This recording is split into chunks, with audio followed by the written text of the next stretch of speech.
जी केयूर भाई, तो अब कंप्लायंसेस व्यापारी के लिए क्या क्या बड़े हैं? पहले हम ये समझ चुके हैं कि 2.0 में कंज्यूमर को क्या बेनिफिट हो रहा है, अब बिजनेसमैन के लिए क्या चेंजेस है। आज के वीडियो में हम ये समझने की कोशिश करेंगे।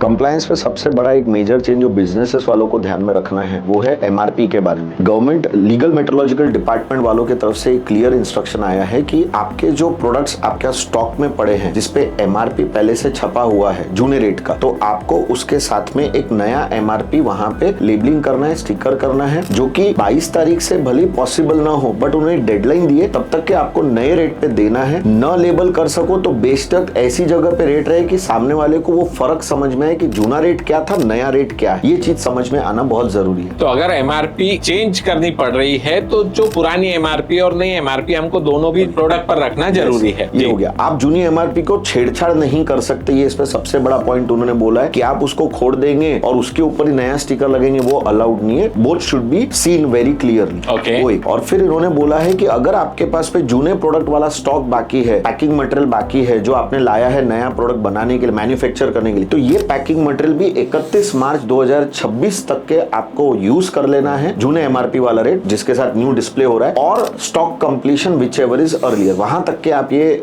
वापर सकते हैं। एक बार ये स्टॉक खत्म हो गया 31 मार्च 2026 के पहले, तो नए एमआरपी का ही आपको प्रिंटिंग करवाना पड़ेगा। वो भी उन्होंने उसमें गाइडलाइन में दे दिया। तो काफी अच्छा समय दे रहे हैं आप बिजनेसमैन को। 22 सितंबर से जो रेट चेंज हो रहे हैं उसमें जो एमआरपी पे जीएसटी का इम्पैक्ट आना चाहिए वो 31 मार्च 2026 मतलब 6 महीने और 8 दिन तक के उनको वो खत्म करना है, जो अपने आप में मोर देन सफिशिएंट बहुत अच्छा समय गवर्नमेंट ने दिया है। वो एक चीज दी है। इसी में इन्होंने गवर्नमेंट ने मेडिकल सेक्टर वालों के लिए भी जैसे कि कहा कि एनपीपीए वालों ने मेडिकल सेक्टर वालों के लिए भी ये बात कही है और उनके इस पे भी उन्होंने नए एमआरपी को लगाने के लिए बोल दिया है। हाँ, ये बात जरूरी नहीं है कि कंपल्सरी नहीं किया है उन्होंने कि एमआरपी आप कल से अगर बेच रहे हैं 22 सितंबर से तो बाजू में कल के कल ही नया एमआरपी होना, बट रिड्यूस्ड रेट के बारे में आप एक प्राइस लिस्ट बना लीजिए और आपको वो प्राइस लिस्ट आपके रिस्पेक्टिव कंपनीज को उनके सप्लायर के पास और आगे ऐसे ही कलेक्टर और वो जो लीगल मेट्रोलॉजिकल डिपार्टमेंट वालों के जो कंट्रोलर्स हैं उनके पास ये लिस्ट पहुंचा देनी है कि हम इस तरीके से कम रेट पे ये माल को बेच रहे हैं, हमने इस तरीके से ये बेनिफिट कस्टमर को पास ऑन किया है। ये कर दिया तो भी हो जाएगा। ओके। हाँ। और इसके अलावा क्या कंप्लायंसेस में चेंजेस हैं? इसके अलावा कुछ 6 अलग अलग नोटिफिकेशंस आए हैं 11/2025 से लेके 17/2025 तक के, जिसपे जैसे एक उन्होंने जीएसटी रिफंड के बारे में बात की है और रिफंड्स में उन्होंने कहा है कि आधार ऑथेंटिकेशन होना कंपलसरी है। अगर आधार ऑथेंटिकेशन नहीं है तो आपके रिफंड प्रोसेस डिले हो सकता है और उस पर टाइमलाइन को जोड़ दिया गया है कि इतने दिनों में कंपलसरी उनको कंप्लीट करना ही पड़ेगा, मिनिमम से मिनिमम टाइम पीरियड, तो लोगों को रिफंड जल्दी मिलेगा। आईएसडी के नियमों को, जिसको हम इनपुट सर्विस डिस्ट्रीब्यूटर कहते हैं, उसके नियमों को थोड़ा सा स्ट्रिक्ट कर दिया है ताकि क्रेडिट बरोबर पास ऑन हो जाए। फिर उसके बाद में उन्होंने ट्रिब्यूनल जो है अपीलेट ट्रिब्यूनल उसको सेटअप करने के लिए बोल दिया है, जो कि एक बहुत ही बड़ा वेलकम चेंज है। बहुत सारे जो अपील्स पेंडिंग थे अपीलेट अथॉरिटी के बाद में जिनको आगे और अपील करना है, तो ट्रिब्यूनल का फॉर्मेशन उसके वर्किंग स्टार्ट हो जाएगी और उसको भी 31 मार्च 26 तक के पेंडिंग केसेस के अपीलेट्स पे जिनको जाना है वो भी डेडलाइन उन्होंने दे दी है। You can file those appeals with respective formalities, जो भी कंप्लायंसेस करना है वो कर सकते हैं। बहुत बढ़िया। तो जो बिजनेसमैन एक बर्डन कैरी करके चल रहा था कि जो भी उसके टैक्स के डिस्प्यूट्स हैं जो अभी तक के रिजॉल्व नहीं हुए हैं, अपीलेट ट्रिब्यूनल में जाने के बाद रिजॉल्व हो सकते हैं, वो सब इश्यूज अब रिजॉल्व हो सकते हैं क्योंकि अपीलेट ट्रिब्यूनल फाइनली फॉर्म हो जाएंगे। जो फॉर्म होने चाहिए थे टेक्निकली जीएसटी एक्ट 2017 के समय, वो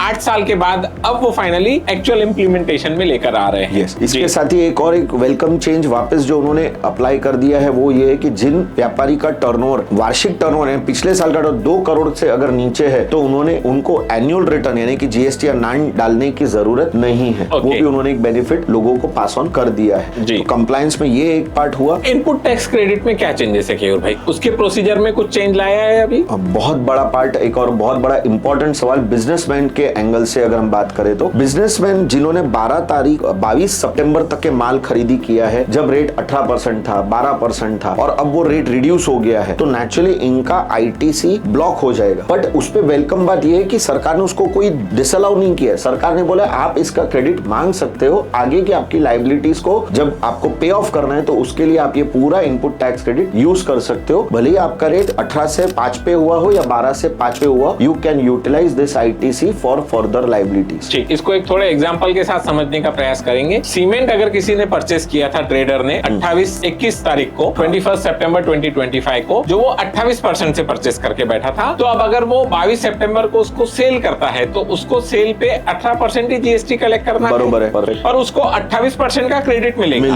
यस, ओके, उसके क्रेडिट में कोई कमतरता नहीं हो रही है। नहीं हो रही। लेकिन इसके विपरीत अगर कोई मेडिसिन है, फार्मा में भी चेंजेस हुए हैं रेट्स में, तो मेडिसिन पे पहले अगर 12% या 5% का रेट था और अब 0 हो चुका है, तो उसके केस में क्या होगा? हाँ, उसके केस में ऐसा है कि ये सिर्फ मेडिसिन अकेले के लिए नहीं है, ऐसे सारे प्रोडक्ट्स जिनका रेट 0 कन्वर्ट हो गया है, वहां पे आपको ITC रिवर्स करना पड़ेगा, क्योंकि ITC पहले से GST में ये 2017 से नियम है कि अगर आपका आउटपुट लायबिलिटी 0 रेट पे यानी कि नील रेटेड है, तो फिर आपको इनपुट टैक्स क्रेडिट मिलेगा ही नहीं, क्योंकि आप क्रेडिट एडजस्ट कहां करेंगे। तो वो एक चीज है। तो ऐसे प्रोडक्ट्स जो आपने 22 सितंबर के पहले खरीदी की है 12% से या जो भी रेट से है, और अब वो रेट 0 में कन्वर्ट हो गया है, तो आपको उसका ITC नहीं मिलेगा, वो आपको रिवर्स करना जरूरी है। तो इसमें अब जो बिजनेसमैन 5% GST दे चुका था उसके रॉ मटेरियल परचेस पे, अभी तक उसको क्रेडिट मिलता था सेल के ऊपर, पर अब उसका परचेस कॉस्ट उतने से बढ़ जाएगा। फिर वो 5% जो रेट रिडक्शन है, पूरा का पूरा बेनिफिट कस्टमर को ट्रांसफर नहीं कर सकता है, क्योंकि जो ITC उसने लिया था, अब उसका क्रेडिट तो उसको नहीं मिलेगा, तो उसका खर्चा तो बढ़ चुका है। खर्चा बढ़ने की वजह से जो इनपुट क्रेडिट का टैक्स उसने पे किया है, वो अब उसके आउटपुट लायबिलिटी से माइनस नहीं होगा, तो उसको उसी प्रोडक्ट पे उतना अपना कॉस्टिंग बढ़ा करके मार्जिन को ध्यान में रखते हुए GST का इम्पैक्ट देना पड़ेगा। ये बात एकदम सही है, लेकिन ये एक छोटे समय के लिए चलेगा पार्ट, जहां पे आपका स्टॉक पेंडिंग है उतने दिनों के लिए। उसके बाद में तो नया स्टॉक जो आएगा वो रिड्यूस रेट पे ही आएगा, और आगे पास ऑन भी रिड्यूस रेट ही होगा, तो फाइनली रिडक्शन ही रेट का होगा in the long term perspective में बात। बट एक कुछ समय के लिए जो 21 सितंबर की रात को मेरे पास स्टॉक पड़ा था, और अगर वो 0% हुआ है, तो उसके ऊपर मेरे को जो है मेरी कॉस्टिंग उतनी बढ़ा करके प्राइस सेल प्राइस में चेंज लाना है। इसमें ITC के पॉइंट में जैसे रिवर्सल का मैंने कहा है, तो बिजनेसमैन के लिए एक पार्ट जरूर ध्यान रखना है कंप्लायंस में, कि अगर रिवर्सल उनको लागू होता है तो उन्हें एक स्पेशल फॉर्म है ITC का, ITC 03, वो टाइम सर भर देना है, ताकि उस पर डिक्लेयर करना है कि उनका कितना ऐसा स्टॉक है जो 0 में कन्वर्ट हो गया और उसका ITC ये लोग रिवर्स कर रहे हैं, वो उनको डिक्लेयर करना कंपलसरी है। ठीक, ऐसी और क्या चीजें रहेंगी केयूर भाई जो बिजनेसमैन इग्नोर नहीं कर सकता है यहाँ से? इस पे इग्नोर नहीं करने लायक अगर हम बात करें, तो जैसे आपको आपके स्टॉक का रिकंसिलिएशन करके रखना बहुत जरूरी है, जो कि 21 तारीख को रात में आपके पास क्या स्टॉक बाकी रह गया था, जिसका अब आपको नए रेट से 22 तारीख को सेलिंग करना है। वो एक उसके लिए आपके नेसेसरी डॉक्यूमेंटेशन, जैसे कि आपका इनवॉइस हो गया, गुड्स रिसीट के डिटेल हो गए, ई-वे बिल्स है, ई-इनवॉइसेस है, ये सारे कंप्लायंसेस जूने पीरियड में बरोबर हो चुके हैं, पेंडिंग न रहे, वो एक चीज ध्यान में रखना जरूरी है। इसके साथ में ही आपको आपके ITC को लगता है जो भी सर्टिफिकेशन 03 फाइल करना है रिवर्सल्स को, तो उसमें CA सर्टिफिकेट जहां देना है वो भी आपको जरूर करवा के लेना पड़ेगा, ताकि वो वेरीफाई हो जाए कि everything is being done properly. ऐसे कुछ कंप्लायंसेस है जो एक बिजनेसमैन को ध्यान से करना है। चेंजिंग वर्ल्ड में GST 2.0 के साथ में बिजनेसमैन को भी स्मार्ट बनना पड़ेगा, तो ऐसी क्या स्ट्रेटजीज हैं जो बिजनेसमैन को स्मार्टली फॉलो करना है?